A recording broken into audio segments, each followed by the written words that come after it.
My brother, legendary king of pop, Michael Jackson, passed away on Thursday.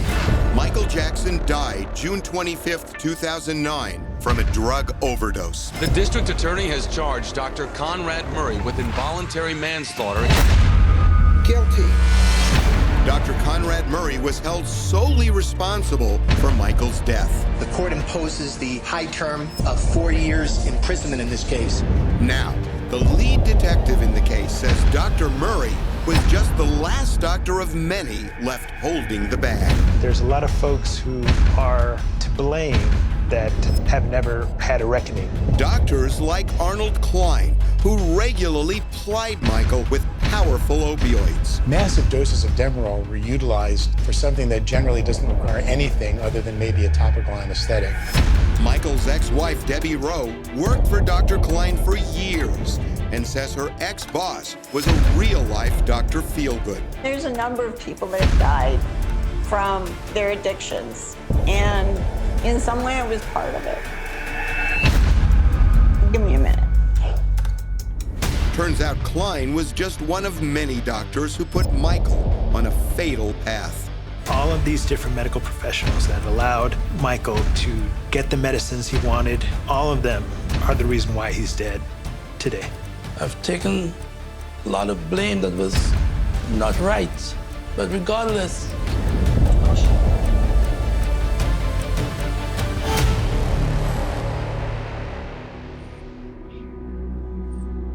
I will always love Michael. Who really killed Michael Jackson? It's my profession.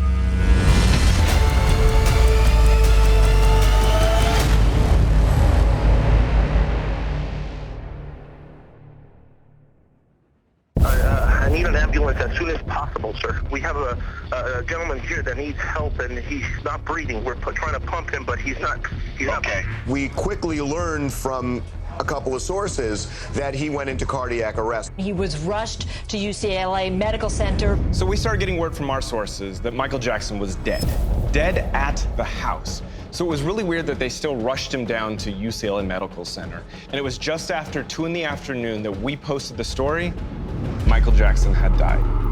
TMZ broke the story of his transfer to the hospital this afternoon. The reports we are hearing from TMZ that the era of the King of Pop is over. TMZ was the first to report this, that Michael Jackson had died. My brother, the legendary king of pop, Michael Jackson, passed away on Thursday, June 25th. Drug enforcement agents, Las Vegas and Los Angeles police officers raided the Las Vegas home of Dr. Conrad Murray. A law enforcement source tells CBS News the investigation is centered around the powerful anesthetic propofol. The district attorney has charged Dr. Conrad Murray with involuntary manslaughter in the pop star's death. The coroner ruled Jackson's death a homicide. We, the jury in the above entitled action, find the defendant, Conrad Robert Murray, guilty of the crime of involuntary manslaughter. Dr. Conrad Murray may have been the final straw, but it was a straw that broke the camel's back. This was decades in the making. The reality is a bunch of doctors got Michael addicted, kept him addicted, connived with him to keep him strung out. And the fact is, his death, it was almost inevitable. It's a lot more complicated than just Dr. Murray was at his bedside when he died. Circumstances had been leading up to this death for years. And all of these different medical professionals that allowed Michael to dictate his own terms, get the medicines he wanted, when he wanted them, where he wanted them, all of them are the reason why he's dead today.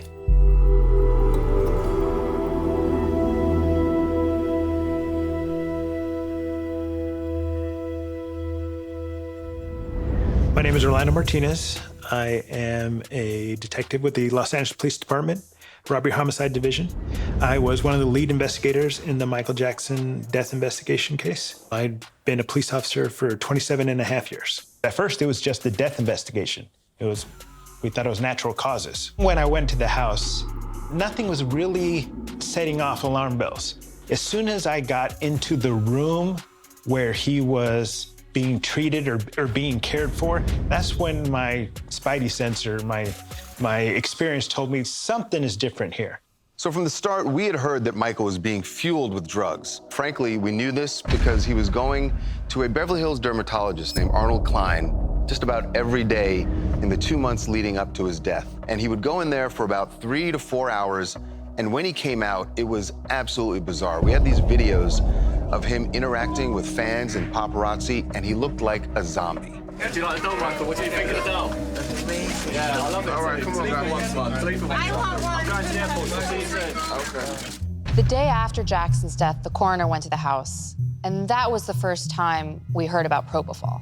My name is Ed Winter. I was the assistant chief for the Los Angeles County Department of Coroner. I was there just under 17 years. I oversaw the high-profile cases, and I was called out the day that Michael Jackson was found unresponsive, was transported to the hospital, and passed away. We were able to recover large, I describe it almost as Gatorade-sized bottles of propofol in the residence. I'm Dr. Drew Pinsky. I'm a board-certified internist and addiction medicine specialist. I'm a fellow at the American College of Physicians. I was the program medical director for a chemical dependency unit at Las Encinas Hospital. Let me be clear. Propofol is not a sleep medication. It's an anesthetic. You are completely shut down while you're on that medication. You are not going through normal sleep cycles, restorative sleep. You are on a profound anesthetic. The fact that that was stored and administered in a private residence, not specifically in a hospital or surgical center, can't imagine how that happened. There's a place called Applied Pharmacy Services, which was in Las Vegas. Over the course of April, May, and June, they shipped over 4 gallons worth of propofol to Dr. Murray's girlfriend's house for him to use to help keep Michael Jackson asleep every single night. I mean, it's amazing that Mr. Jackson hadn't passed away sooner. Dr. Murray told cops propofol was nothing new in Michael's life. One of the things that Dr. Murray told us was that Michael had an affinity for the propofol, which he called milk, because it's a white liquid, and that Michael had been using it to help him get rest and get sleep for years since he had discovered it in Europe.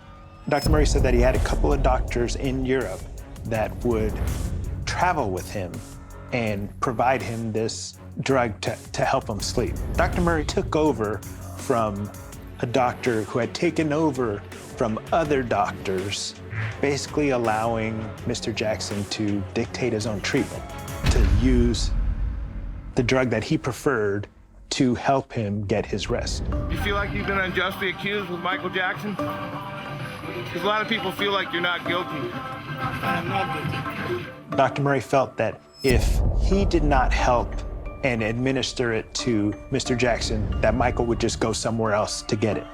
He needed it.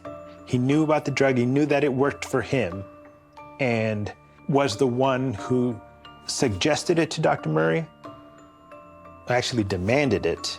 It was in the last couple of months you were contacted, right, initially by Amir and for this tour. 2 months. In the last couple months. 2 months. Okay, you've administered it more than 10 times? Yes. More than 20 times? 30 days a month, roughly, every day.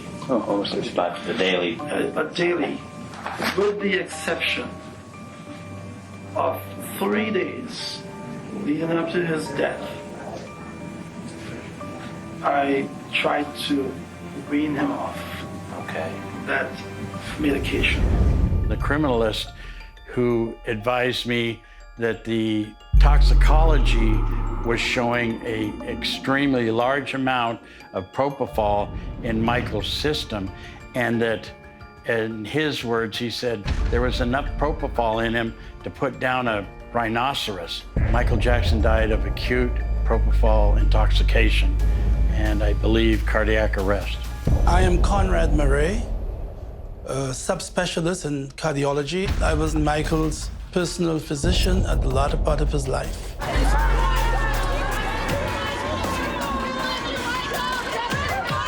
The trial was clearly unjust. We first could not call any witnesses that we were interested in, many of whom were doctors that had treated Michael for years and years, decades, with opioids. I never did that. One of the spokes in Michael Jackson's wheel was a Beverly Hills doctor by the name of Dr. Arnold Klein. We will not be able to call Dr. Klein as a witness or his staff. I never enabled his addiction, which I was not aware of. Your Honor, I am an innocent man. They accused me of having Michael on a 3-hour propofol infusion. That was false. We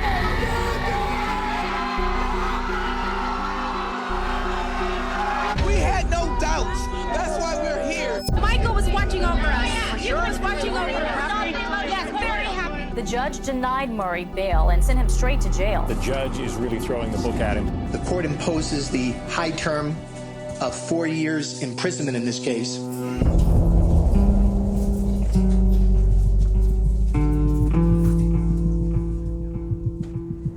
I stayed in the Los Angeles jail for 2 years. I lived in a 7 by 5 feet cell. It was a shattering experience. I was mostly decimated with grief and pain. I lost just about most of what I had set up for my retirement, for my children's future, for a home, my livelihood.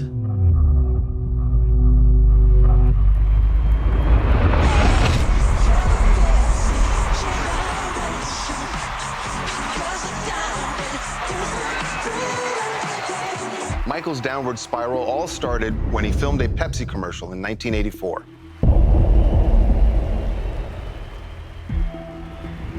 He was on stage as the director called for pyrotechnics to go off all around him. They did take after take after take. Finally, on take 6, they pushed a little too hard, and Michael ended up in harm's way. The pyrotechnics went off, and the flames were licking right at Michael's hair. It caught on fire.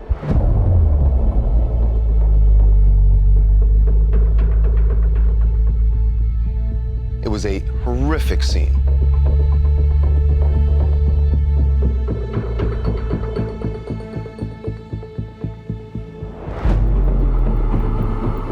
Singer Michael Jackson is back home tonight after suffering burns to his head last night during the filming of a Pepsi TV commercial. Jackson was dismissed from the hospital today against the advice of his doctor. He has both second and third degree burns of the scalp. Fortunately, the third degree component is relatively small.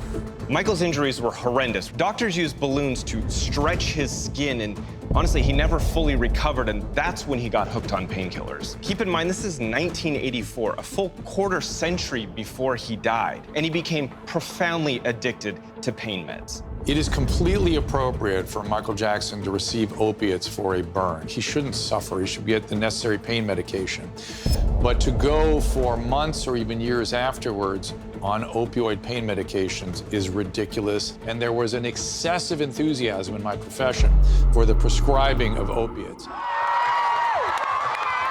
So there's a vicious cycle going on here. The more Michael Jackson recorded hits, the more he toured, and the worse his addiction became. For example, he recorded Thriller. That became the biggest selling album of all time, and that created an insatiable appetite on the part of his fans to want to see him in concert. He made a quick dash for the door.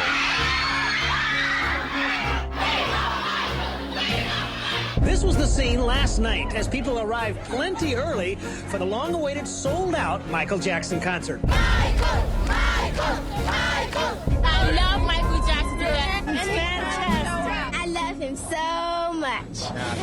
And there was also the Victory Tour, which was the farewell tour for the Jackson 5. And Michael didn't even want to do that tour. When I do those solo albums and I'm doing all kinds of different music, it's wonderful. I feel like I'm accomplishing what I'm supposed to do. And you don't feel guilty or worried about your brothers? No. But there was so much family pressure. His mom eventually convinced him to do it, and that just made a bad addiction worse. It happened about an hour ago in Kansas City, the start of what's being billed as the biggest traveling musical show in American history. Some people say that it's more like what happened 20 years ago when the Beatles first played Kansas City. But most of Michael Jackson's fans are too young to remember that. For them, this is the biggest moment in their lives. And that was followed by the bad tour. 16 months of grueling performing and traveling. And by the time the Dangerous tour hit, Michael was a mess. When I look at somebody like Michael, I've seen him, the lights have gone out on stage, and he's fallen to the floor in the darkness. Somebody comes out, gives him oxygen, the lights come up, and he's right back ready to hit it. He was said to be taking oxygen backstage after every second song. He started canceling tour dates for various illnesses before he just pulled the plug on the entire tour. Jackson canceled a Friday show in Caracas, Venezuela, and shows scheduled for Sunday and Tuesday in Puerto Rico, and all future dates on the Dangerous tour. So here's what was going on behind the scenes. Michael graduated from pain meds to anesthesia. He used it to sleep, and he became shockingly reliant on it. A lot of people were saying privately, Michael's addictions and the cancellation of the Dangerous tour were directly connected.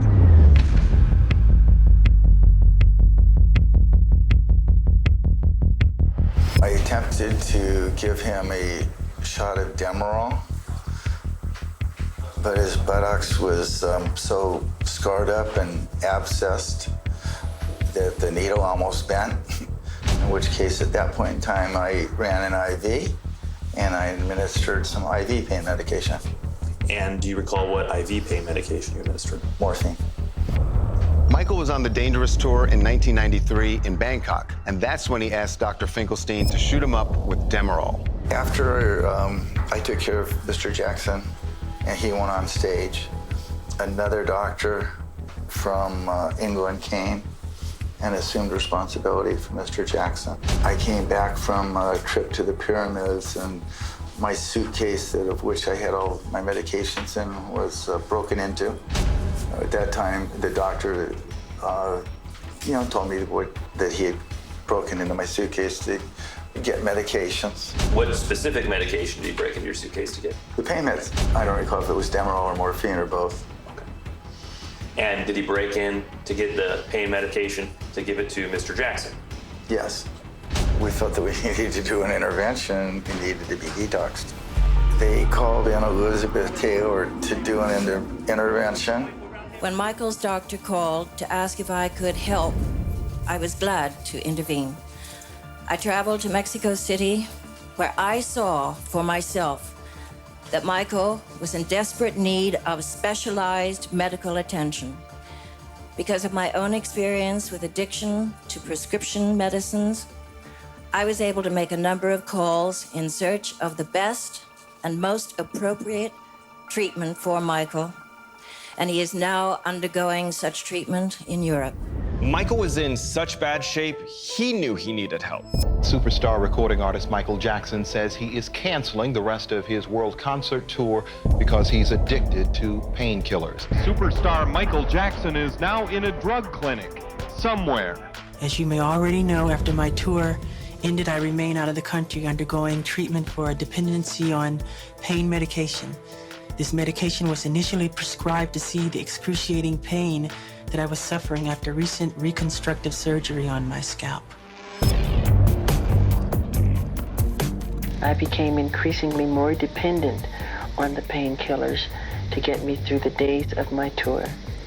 My friends and doctors advised me to seek professional guidance immediately in order to eliminate what has become an addiction.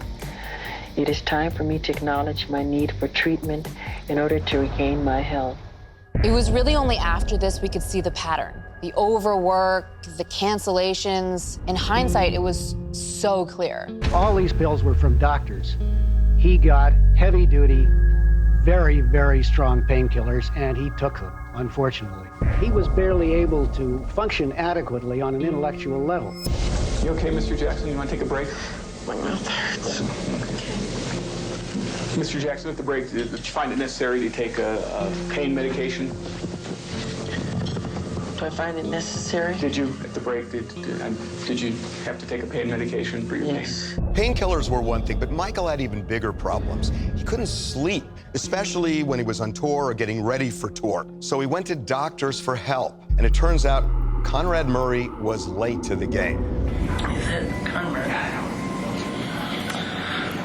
You know, when I'm on this course, when I'm on the tour, I have difficulty sleeping.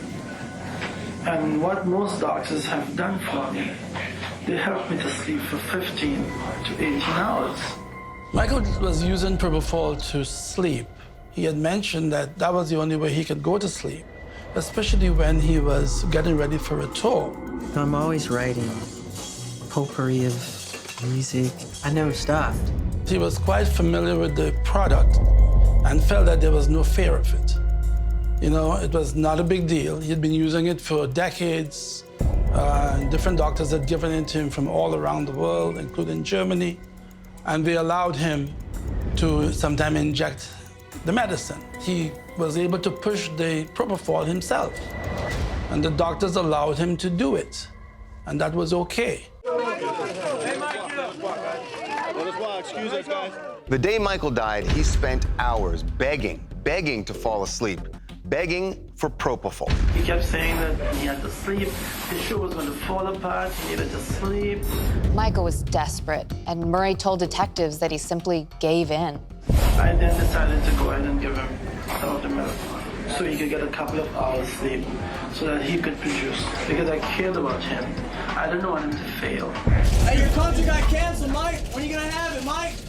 At the time all this was going on, Michael was going to see Dr. Arnie Klein, the famous Beverly Hills dermatologist. Klein, who died back in 2015, was known as the dermatologist to the stars. All these famous people like Elizabeth Taylor, Carrie Fisher, and so many others went to him for skin treatments. And Michael did as well, and the two became not just close, but best friends. Klein essentially became Michael's Dr. Feelgood.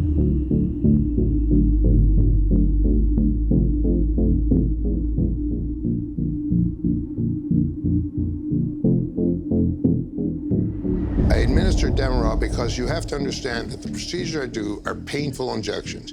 And I would give him, I would say I would take an hour and a half to inject him. And I would do somewhere around, well over 100 facial injections on him. I'm Dr. Harry Glassman. I'm a plastic surgeon. I've been in private practice of plastic surgery in Beverly Hills for the past 45 years. Massive doses of Demerol were utilized for something that generally doesn't require anything other than maybe a topical anesthetic. Let me be as clear as I can be. Demerol is not a sedative.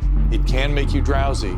It is not a sedative. It is an opiate medication. But the goal of medication like Demerol is pain control. How's it going, Michael? Are you going on tour?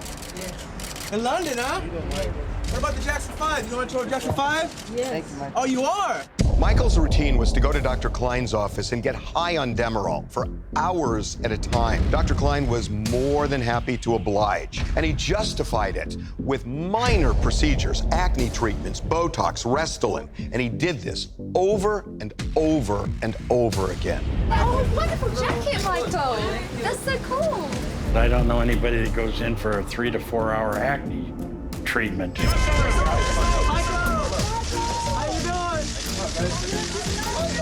When I heard Michael Jackson died, I immediately thought of him going out to his dermatologist on a regular basis for some sort of treatment. I knew it was opiates, and I knew that was the primary issue. The propofol was just the final event. And here's where the plot thickens. Klein was always at the ready for Michael, and MJ never had to look too far to find him. They went on vacations together, they spent Christmas together, they would go to events together. It's pretty clear that each was getting what they wanted out of this relationship. There is in the relationship between the doctor and the celebrity patient something that sort of becomes a quid pro quo. I'll do this for you. In Arnie's case, he was traveling with Michael, he was on vacation with Michael, and you'll do this for me. Obviously, in this case, narcotics or even heavy sedation. He was getting propofol in Germany. That's the most recent tour. And that was being arranged, I'm not going to mention the doctor, by another doctor in Los Angeles. And I told the doctor, I just thought this is totally insane. This doctor's arranging German doctors to give Michael propofol. It's like giving someone the drug they want. I was able to interview his wife, Debbie Rowe. She said that Dr. Klein accompanied him when he was in Germany, and he couldn't prescribe medicines or medication there, but hooked up with a doctor or two in Germany to get drugs for Michael. Not right now, man. Not right now. Michael, So fast forward to 3 months before Michael's death. We were getting videos daily of him going to Dr. Arnie Klein's office. He looked totally normal going in. 3 or 4 hours would go by, and he would come out looking completely out of it. Hey, Michael. Hey, Michael. Michael, how are you? Yo, Michael, Simon or Operation? Michael, how's your And make a pathway, guys. Make a pathway. Make a pathway. Love you, Michael. Okay. Hey, Mike, give him room, guys. Give him room. Give him room. Give him room, guys. Hey, Michael. Michael, you're the best. Hey, Michael, can you still moonwalk? Can you still moonwalk, Michael? Why would I be able to?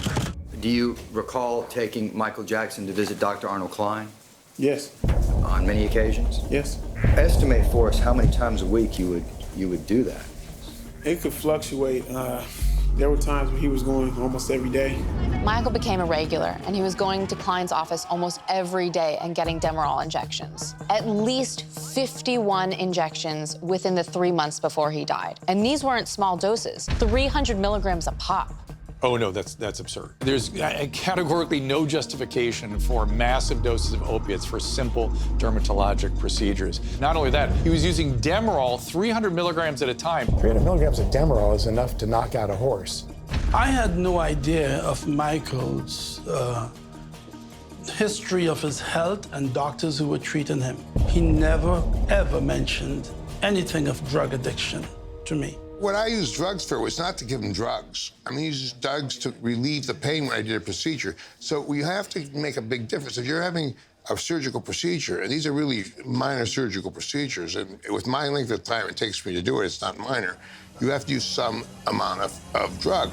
For Michael to have been going almost daily for injections of his acne or injections of Restylane or Botox, it kind of doesn't add up for me. How are you? Come on, guys. How are you, Michael? Hey, you look great. You don't go and have Restylane on Monday, more Restylane on Tuesday, more Restylane on Wednesday. The only thing that makes any sense to me is that he was there for the drugs, not for the Botox or fillers or acne. Dr. Waldman, have you formed an opinion about whether or not Michael Jackson was dependent on Demerol? Yes, I believe there's evidence that he was dependent upon Demerol. 6 weeks of very frequent high-dose use, I believe, would result in opioid dependence in any of us. Hey, Michael. What do you up to today, Michael? It's Earth Day.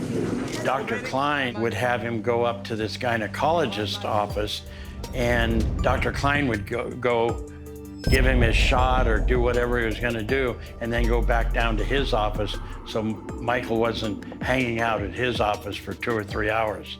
I honestly don't believe that Michael Jackson got 51 shots of Demerol from Arnie Klein. I would guess it probably 2 or 3 times that.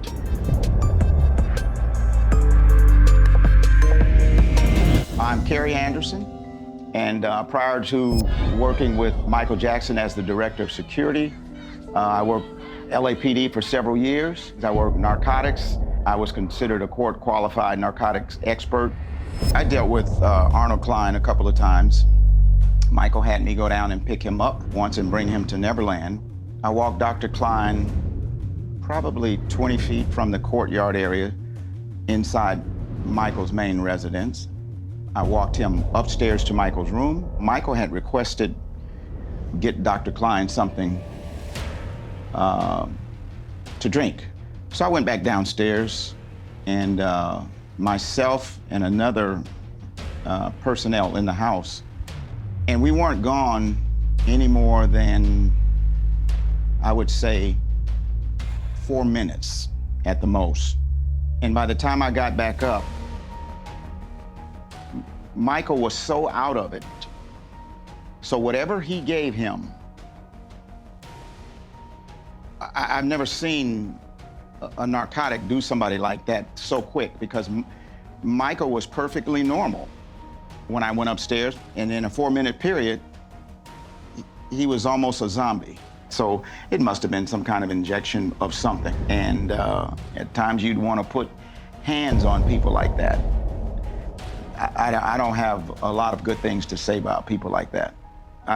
He's disgusting to me. Arnie Klein shot Michael up with Demerol for a price, a pretty hefty one. He was charging him thousands and thousands of dollars just for a weekend visit. Money is not my object in life. My object is to be the best doctor. I mean, I gotta be honest, I never asked him for a nickel. Now, you say my bill was a lot, and I have to tell you about my bill.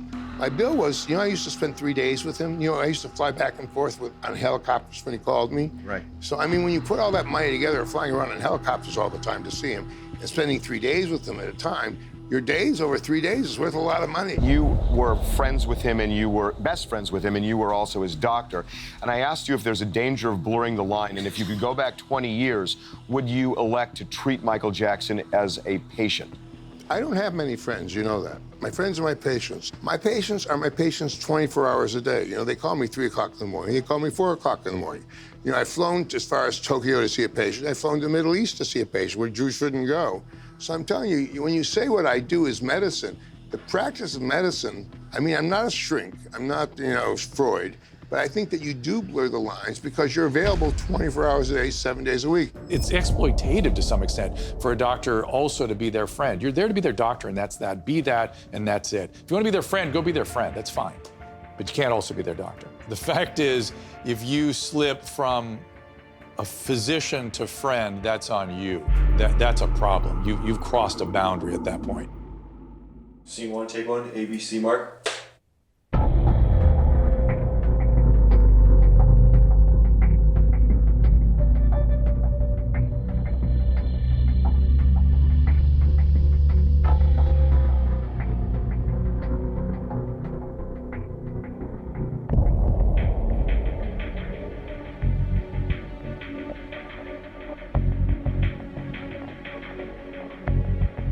My name is Debbie Rowe, and I worked with Dr. Arnold Klein for 27 years and would assist him in the back with patients. I did everything from acne surgery to prescribing medications. It got a little better. Yeah. Dr. Klein was a brilliant dermatologist. He could walk into the room, look at you, almost give you a family history of who you were and what diseases were in the family and stuff like that.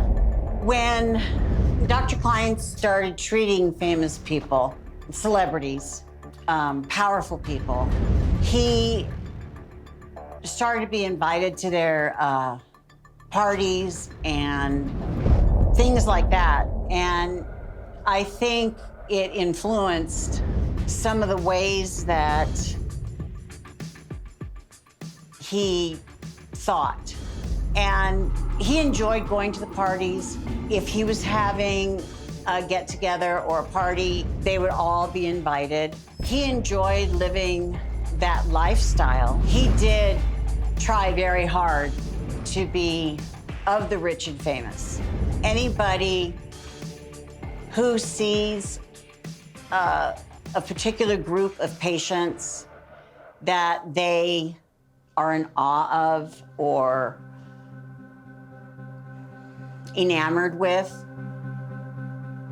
will do almost anything to get another person of that caliber into the practice.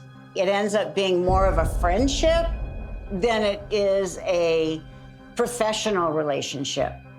You pick who you hang with, and he is a person that you want to hang with because you're going to be able to get something in return. There were times that he would write prescriptions for things that had nothing to do with what we were treating them for. Some people would come in and say they can't take the pain, so they would want a Percocet, or they would want Demerol, or they would want something else. I believe very firmly that you're only as good as the last patient you inject. So there might be someone, they were a big star.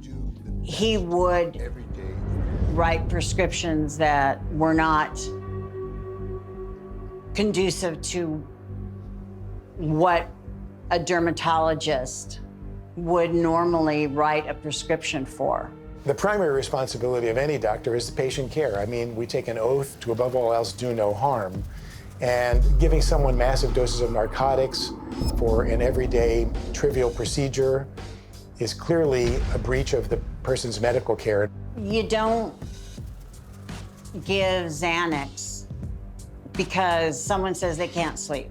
You don't give them Demerol because they have pain that they either aren't monitoring, don't have anyone moderating it and watching it, or they just want it. They would ask Dr. Klein to write a prescription because they were having a party and a bunch of people were coming and they wanted to have party favors. We had some powerful patients that would come in and say, I need to get 90 Percocet for Saturday night. And then you go to the party that weekend and there's a candy dish with Percocet or Quaaludes or something like that. And it came from the office by trading drugs for the invitation, the inclusion. You know, he just wanted to be in that group. I don't know if he knew the person was an addict, but didn't care because he didn't want to lose that person as a patient, but it was done. And there were a lot of doctors out there with the same patients that would do the same thing.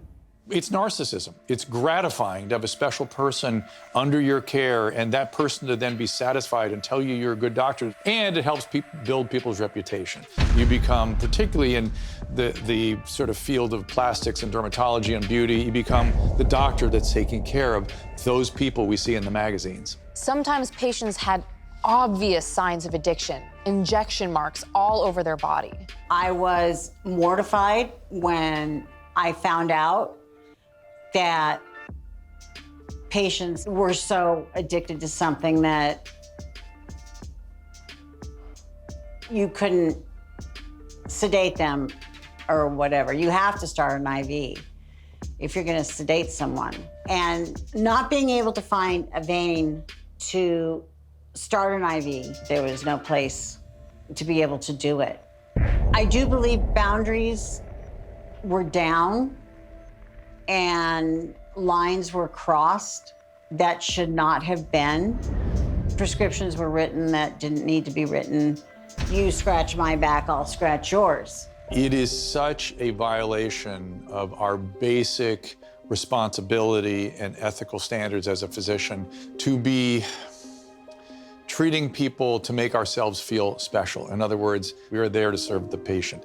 And if we are somehow excited by or turned on by the patients we are treating, there's already a problem.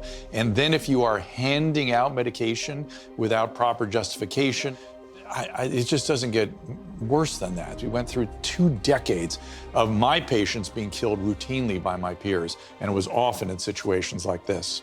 I feel horrible about not trying to stop it with people that I knew had problems. And there's nothing I can do to take it back. And if someone was hurt by it, saying I'm sorry isn't enough. To me, it's like, I should have tried harder. I should have tried to stop it. I should have done more. I should have done something. And I didn't. And at the end, you're ultimately responsible for what you've done, how you've participated. You have to take responsibility for it. There's a number of people that have died from their addictions. And in some way, I was part of it. Give me a minute.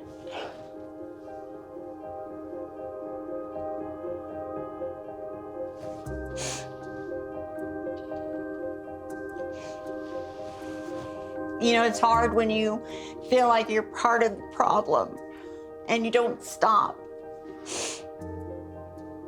I just think I should have been a better person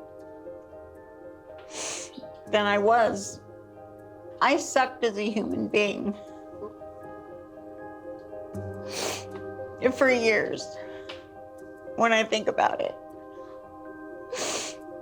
I was basically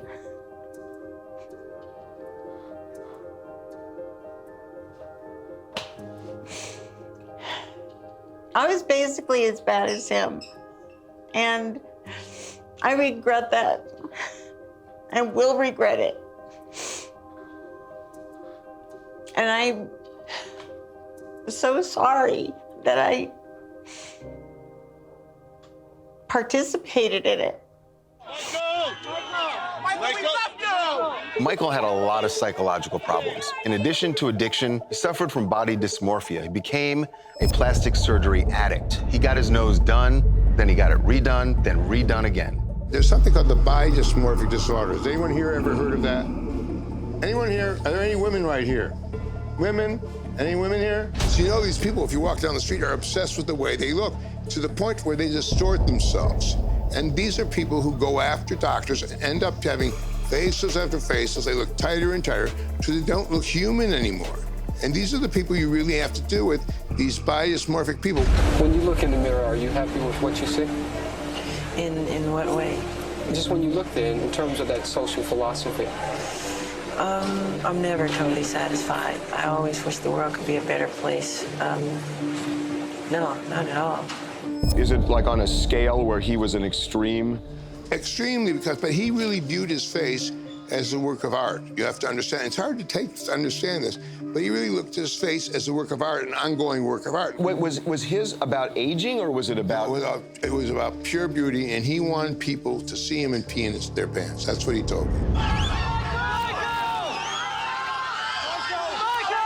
Michael came to see me quite a number of years before he passed away. He was referred to me by his dermatologist, Dr. Arnold Klein, and he was seeking surgery on his nose, but his nose had been operated on many times before that.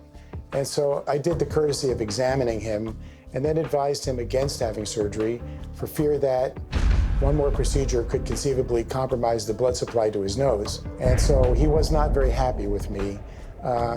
He tried to encourage me to change my mind, but my mind was fixed the moment he walked through the door. It was his addiction to opioids and anesthesia that really consumed him. So by day, Dr. Klein would shoot Michael up with Demerol, which, by the way, causes insomnia. By night, Dr. Murray would shoot him up with Propofol. Michael Jackson never mentioned a single doctor to me who was treating him with opioids, Propofol, or any of those substances. He made it look as though I was his sole physician. Dr. Arnold Klein addicted Michael Jackson to Demerol. And he will tell you that one of the insidious effects, the most difficult things about Demerol addiction and its withdrawal, is an inability to sleep. If I had known that Michael was going to a dermatologist's office or any doctor and being shot up or dripped up with opioids on a daily basis, there would be a two-step dance. One, he has a problem. Two, I take you to where you can be treated. And if you fail to do that, I am out. Michael's insomnia was drug withdrawal. Let's be clear about that. He was an opiate addict, benzodiazepine addict. Those patients always have insomnia.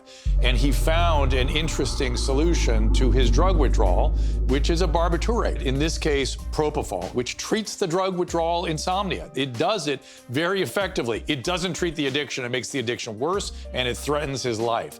So he's getting opioids during the day. He's withdrawing at night. So now we have somebody on continuous substances that are dangerous and inappropriate. It became known to me after Michael died that he had been at various facilities throughout the community for relatively trivial matters and placed under either general anesthesia or let's say sedation in order to do the sort of thing that you would do every day without any sort of medication or without anesthesia. There were a number of facilities and a number of different people involved. How are you, Michael?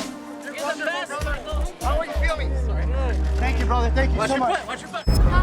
For more than 2 decades, Michael was using doctors to fuel his addiction. And if you think there's any way these doctors didn't know he was a hardcore drug addict who needed help, that's just impossible.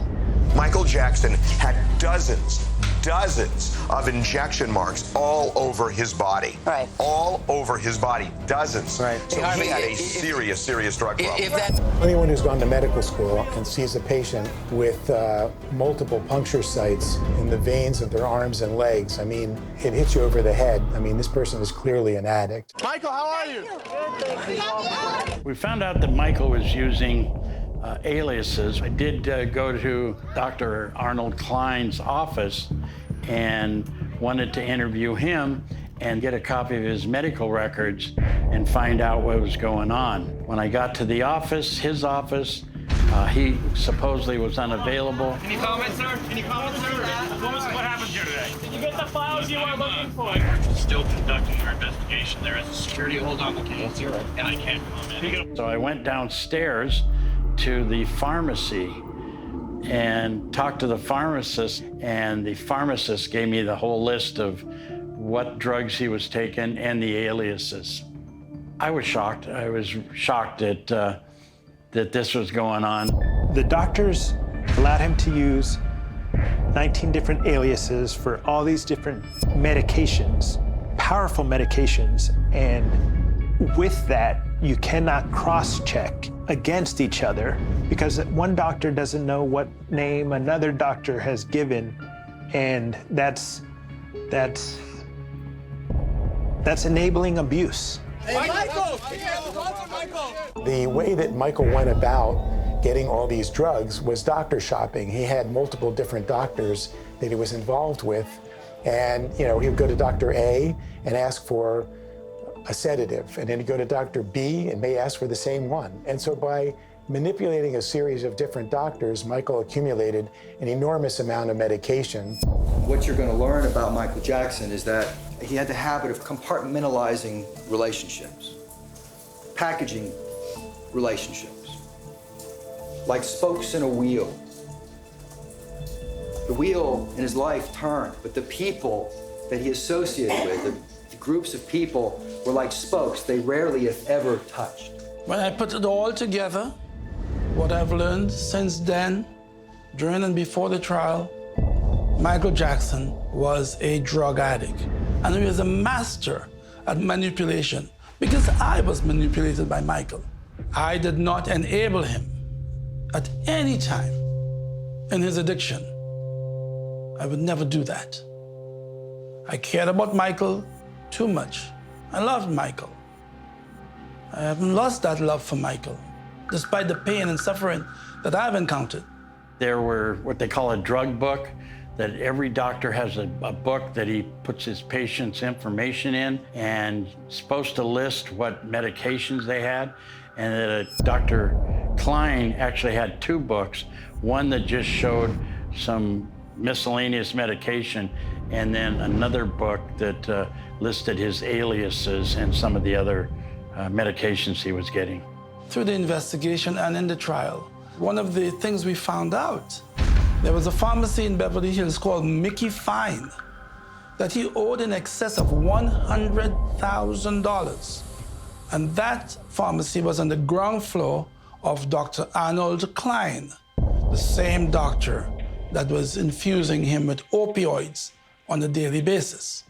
After Michael's death, the extent of his drug use became evident. He had basically a pharmacy of prescription drugs, dangerous drugs, written by various doctors using Jackson's 19 aliases. And the list of prescriptions found at his home after he died, it was eye-popping. Such a variety of powerful meds, it baffled even the most seasoned of doctors. I don't even know what half of those drugs are, I mean, I looked at that list and I was amazed at how many drugs were found at the scene. The sheer number of prescriptions found at Michael's bedside when he died is just mind-boggling. 22 different meds prescribed by at least 4 different doctors from 4 different pharmacies. And a lot of these prescriptions didn't even have the patient's name or the doctor's name on the label. The labels were just blank.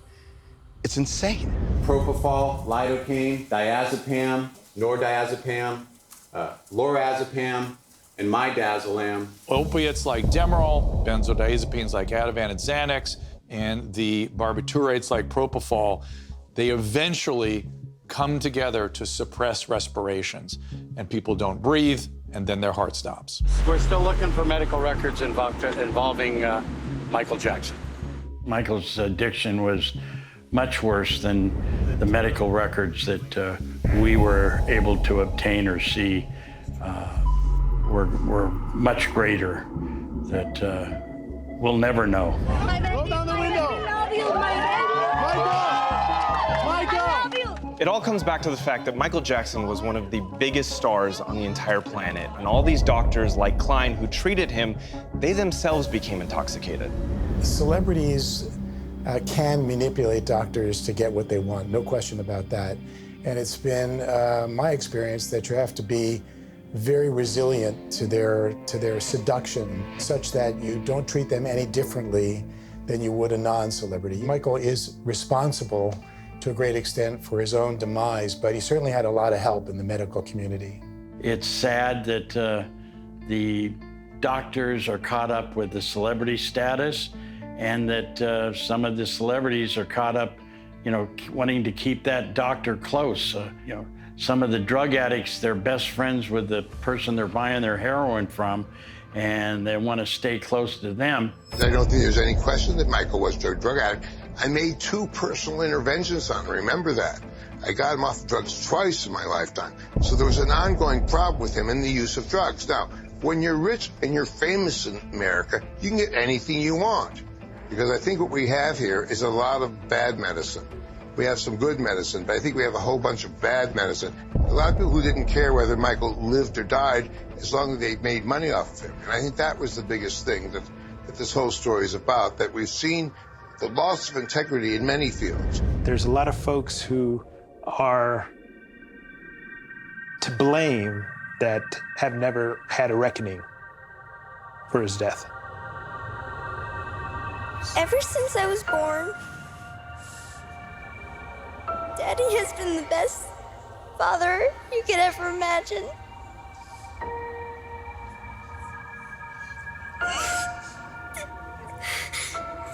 And I just wanted to say I love him so much. So addiction is one thing, but there's another factor in Michael's death, a big factor. At the time Michael died, he was rehearsing for the This Is It tour, and there were alarm bells going off everywhere. Michael was strung out, too weak to perform, and the sad fact is, very few people around him were even listening. The record company usually like for you to support your album and go on tour, and I don't like to. It's a difficult thing to tour. You go from one continent to another, you're sleepy, the time zones are different, you can't sleep after the show, the adrenaline is up here. Well, can we just do it again without just the negative saying that you don't like the tour? Just 'cause I don't like it though. I know, but I go through but what hell. Is it setting up though? I don't understand. I go through hell touring. Okay, then I'll make it positive then. Yeah, it's just. For you know the truth. Yeah. Okay. And rolling. Action, Michael. I love to tour. You guys must Watch yourself. Hey, Michael, how's it going, man? You gonna be concert? How the concert? Michael wasn't well, but he needed the This Is It tour for a couple of reasons. He was deep in a financial hole and in danger of losing Neverland Ranch, his home. Also, after the molestation trial, he felt the need to gain the approval of his fans. He was sick, addicted, and desperate. I think all my success is fame, and I've wanted it. I wanted it. because I wanted to be loved. That's all. That's the real truth. I wanted people to truly love me, because I never really felt love. I wanted to become such a wonderful performer that I would get love back. So Michael's family sued AEG, the production company behind the This Is It tour, claiming that it was responsible for Michael's death by hiring Conrad Murray and by pushing Michael too hard in the wake of all of his problems, including his addictions. These will be my final show performances in London. This is it, and see you in July. The family felt that AEG was more interested in making a fortune than protecting Michael's health. And the family's lawyers grilled AEG bigwigs in depositions. Was there a problem, Mr. Phillips, with Mr. Jackson's appearance at the press conference that day? Something unusual happened? We were late. You sent an email to Mr. Lightwicki? Yes. Do you recall receiving this email from Mr. Randy Phillips? No. And so this is dated March 5th, 2009. Mr. Phillips wrote to you, according to this exhibit. MJ is locked in his room, drunk and despondent. Tomei and I are trying to sober him up and get him to the press conference with his hairdresser makeup artist. Do you see that? The bottom of the page? I read it. Okay. Do you know who he was referring to with MJ? I don't remember this email. And then Mr. Lightwicki responds, "Are you kidding me?" Correct. You responded to Mr. Phillips, "Are you kidding me?" Do you see that? I see it. Do you recall what you meant by that? I don't remember this email. And then you responded with the longer entry there. Correct. And you wrote, "I screamed at him so loud the walls are shaking." Yes, that was an exaggeration, but I did raise my voice. All right. And then Randy Phillips responded to you, "This is the scariest thing I have ever seen. He is an emotionally paralyzed mess, riddled with self-loathing and doubt. Now that it is showtime, he is scared to death. Right now, I just want to get through this press conference." Did I read that correctly? Yes. Was that an exaggeration? A little bit. And was it an exaggeration also that he is an emotionally paralyzed mess? That's what I felt at the time. And then according to this evidence, you responded, "Call me, please." I agree that it says that. Do you know why you asked Mr. Phillips to call you, please? I don't remember the email. The AEG execs were grilled over emails they sent. Emails that paint a picture of a company that was determined to get Michael on stage and ignore some of the problems that he was dealing with, including his addictions. When they were asked about these emails, these execs had lots of memory lapses. I'm going to read this again and see if you have an understanding of what it means. We want to remind him that it is AEG, not MJ, who is paying his salary. Based on the assumptions that AEG is your company and MJ is Michael Jackson, do you have an understanding of what that means? No, I don't understand it, because we weren't paying his salary. So why would you write that? I have no idea. When you say his salary, who are you talking about? I don't know. Oh. But how do you know you weren't paying his salary if you don't know who we're talking about? I don't remember this email. Didn't you just testify that we weren't paying his salary? AEG? Yes. No, you just testified we weren't paying his salary. You just testified to that a few seconds ago. Right? I guess. Okay, then let's go on to the next sentence. We want him to understand what is expected of him, period. Do you know what you meant there? No. Is there a word in that sentence that you don't understand? I don't understand the sentence. I'll read it again. We want him to understand what is expected of him. Does that help? No. I'm gonna put in place of him what I think it's supposed to be and see if that helps. We want Dr. Murray to understand what is expected of Dr. Murray. Does that help? No. Hey, Michael. What's up, man? No, man. Wait, where's your car, Mike? Where's your car? Where's your car? I'm trying to get there. Where is it? I don't know. The Jackson family believed that AEG ignored clear signs that Michael was in grave danger because AEG stood to make a fortune off the This Is It tour. Mr. Gongaware wrote, meanwhile, our play here is to not back off. We are holding all the risk. If MJ won't approve it, we go without his approval. You see that? Correct. And Paul recommended going ahead and with the press conference and putting the tickets on sale because once we go on sale, which we have the right to do, he is locked. He has no choice. He has to do it, right? That's what he wrote. Okay, did you agree with that? No. Randy Phillips wrote, "We need to pull the plug now, period. I will explain, period." Do you have an understanding of what Randy Phillips meant by that? I have no idea. Did you have an understanding that for some reason on March 25th, 2009, Mr. Phillips thought that you needed to pull the plug on the tour?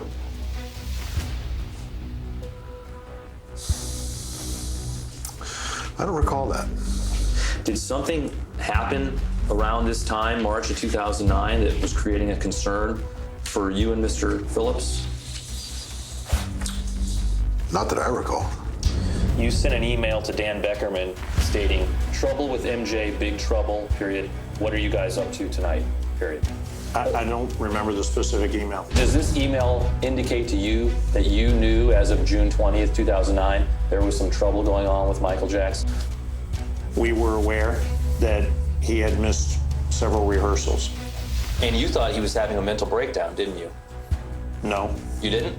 No. Then why did you write to Dan Beckerman at 4:15 p.m. that same day, "He is having a mental breakdown"? I'm not sure. I'm not referring to Randy. Oh, really? I don't know specifically. Was Mr. Phillips having a mental breakdown? I don't know what I was referring to specifically, but it could have been to Randy. Mr. Kane was Mr. Jackson's business manager eventually. Is that correct? That is correct.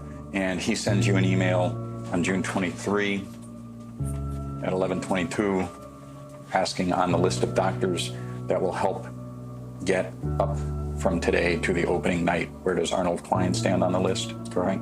Probably up was us. Should have been us. Mm-hmm. Yes. Okay. Correct. And what was your response? He scares us to death because he's shooting him up with something.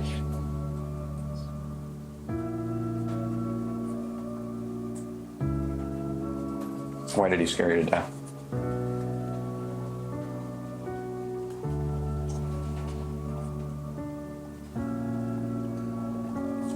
I don't remember why I used that terminology. Randy Phillips had good reason to be scared because Michael was incoherent at times, clearly because of drugs. There's audio of him after that London press conference, and it is bone-chilling. When people leave the show, when people leave my show, I want to say,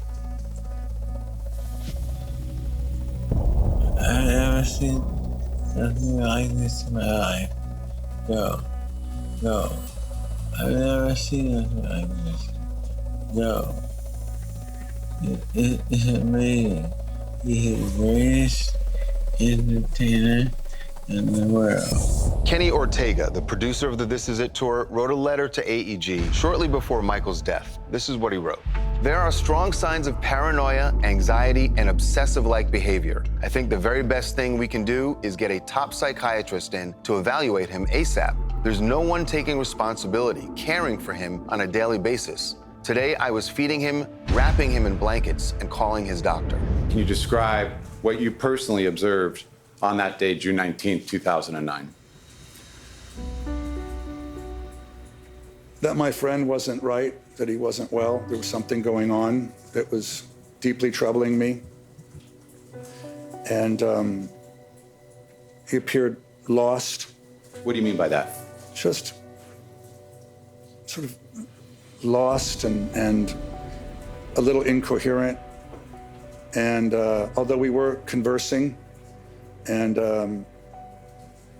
I did ask him questions and he did answer me, I did feel, though, that he was, not well at all. Did you think he was well enough to rehearse? No. So as they say, the show must go on.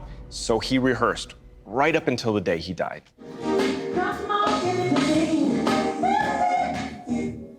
More time.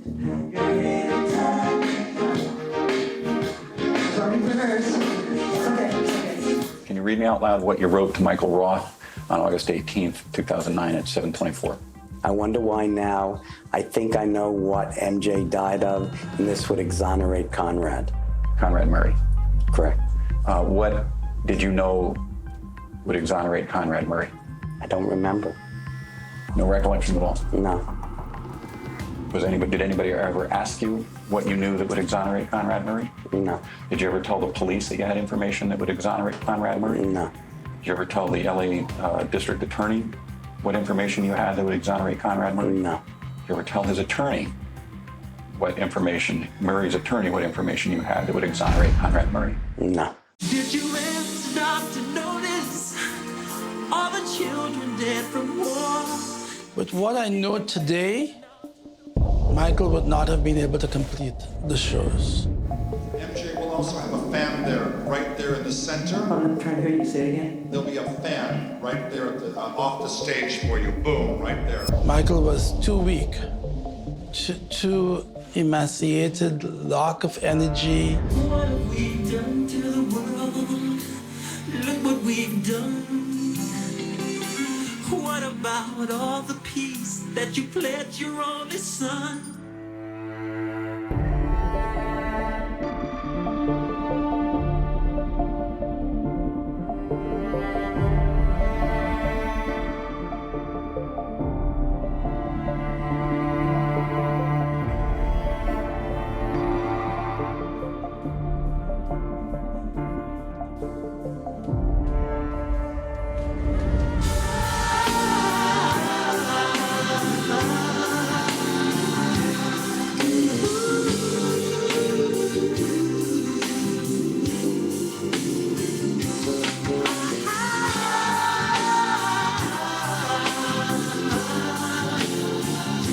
Lawyers for the Jackson family tried hard to convince the jury that AEG was responsible for Michael's death. The jury didn't buy it.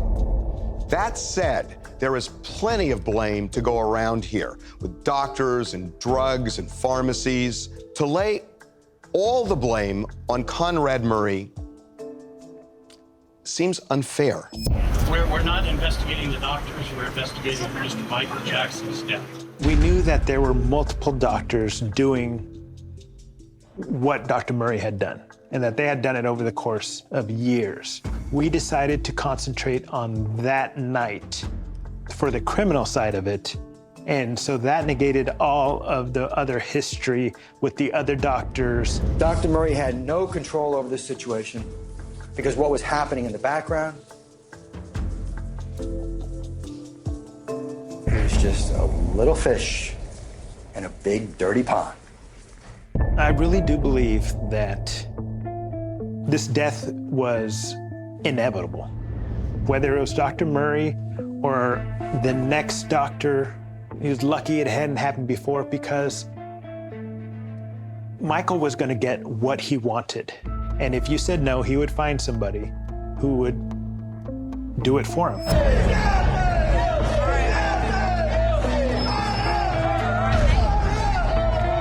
I do agree that Murray was the one who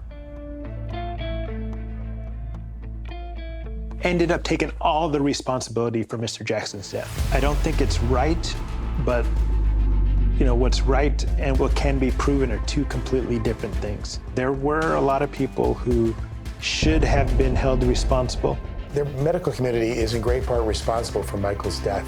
It was just terrible medical care. Here's how deep it goes. Even doctors who were asked to testify in Dr. Murray's trial about the dangers of giving someone propofol every night for months, they ran for the hills. When I was trying to find doctors to evaluate the care that Dr. Murray had provided, most doctors told me no. They didn't want anything to do with it because they were worried about when malpractice becomes criminal conduct and setting a precedent. I contacted 53 different doctors trying to find experts to review Dr. Murray's level of care. And 10 of them said that they would do it. Everybody else said, no, I want no part of it. There's one issue that got lost during Dr. Murray's trial. The doctor told cops that he was actually trying to wean Michael off of propofol 3 days before he died. And on that fateful day, Murray says he walked out of the room, and when he was gone, Michael took matters into his own hands. I successfully weaned him off of that agent up till 3 days prior to him passing. He was off propofol. He had his own stash at home. It was in a red and white sports bag.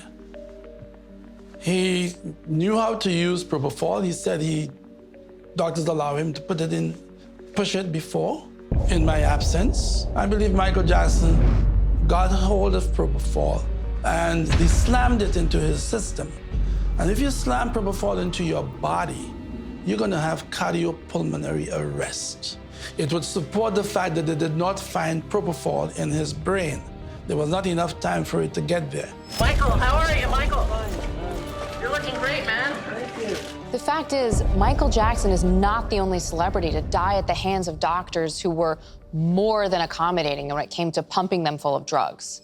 The number one cause of unnatural deaths in the United States of America this year was prescription drug overdoses. Some of the people who are complicit in that scourge that is killing people like Michael Jackson and thousands of others are people like Dr. Conrad Murray, the so-called Dr. Feel-Good doctors. It's pathetic that a number of celebrities have passed away with doctors turning their heads and just writing prescriptions and giving their patients whatever they want, whenever they want. Being at the coroner's office for 17 years, I had a number of celebrities that did die, a number of them that died due to over-medication.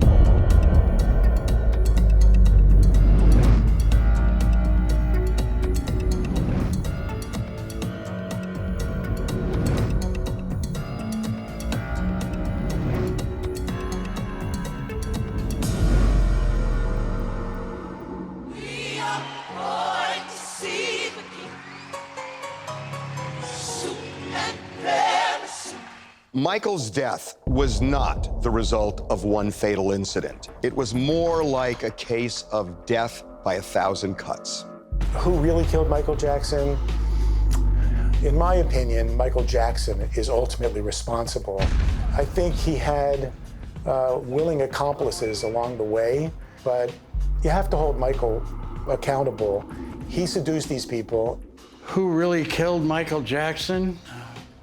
I would say that Dr. Murray was a facilitator, and Dr. Klein and a number of the other doctors that were in a hurry to give Michael what he wanted. The family couldn't stop it. They were concerned. AEG, according to the family, put a lot of pressure on Michael, and no matter what anybody says, there gets a point where you could take a whole group of people and say that was the basic cause. Who really killed Michael Jackson? It's a lot more complicated than just Dr. Murray was at his bedside when he died. Circumstances had been leading up to this death for years, and all of these different medical professionals that allowed Michael to dictate his own terms, get the medicines he wanted, when he wanted them, how he wanted them, where he wanted them. All of them are the reason why he's dead today. Who really killed Michael Jackson? In my opinion, it's my profession. It was not just one physician, it was multiple physicians. And I'm here to tell you that in those decades, my peers killed my patients, often celebrities, all the time. And it breaks my heart to say it, but it's the truth. Who really killed Michael Jackson? It's sad to say that Michael Jackson died. But Michael Jackson killed Michael Jackson. And all of those other doctors that enabled him with opioids over the years are complicit to his death. I will always miss Michael. I've had a tough time. I've been punished. I've been harmed. I've been hurt. I've taken a lot of blame that was not right.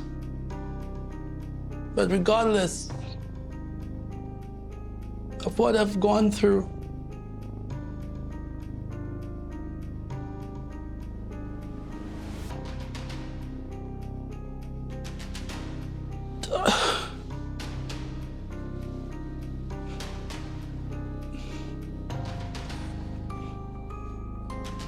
I will always love Michael.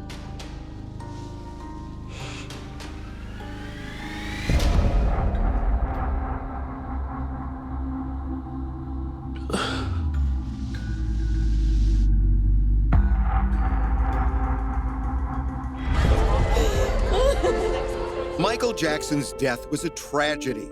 Dead at 50 from years of abuse at the hands of many doctors who got him addicted to drugs and then fueled that addiction.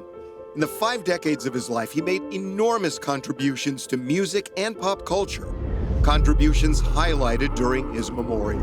Michael, when you left us, a part of me went with you, and a part of you will live forever within all of us. I would treasure the good times, the fun we had, singing, dancing, laughing. From the first beat of Billie Jean and the toss of that hat, I was mesmerized. But when he did his iconic moonwalk, it was magic. He let me know that as an African American, you could travel the world. There was a world outside of America. He allowed Kobe and I to have our jerseys in people's homes across the world because he was already there. And he opened all those doors for us. To the outside world, Michael was a genius with unchallenged ability. To the people who were lucky enough to know him personally, he was caring and funny, honest, pure, non-jaded, and he was a lover of life. Few are chosen from amongst us to use their gifts and talents in an effort to bring the world together in true sister and brotherhood. Michael was such a one. If he was burned, he built a burn unit. If a hospital needed beds, he built those beds. Michael never stopped giving. I'm glad I live in an era when I got a chance to see the greatest entertainer of all time. I'm glad that I live in this era. He was the consummate student. He studied the greats and became greater. He raised the bar and then broke the bar. I think he is simply the greatest entertainer that ever lived.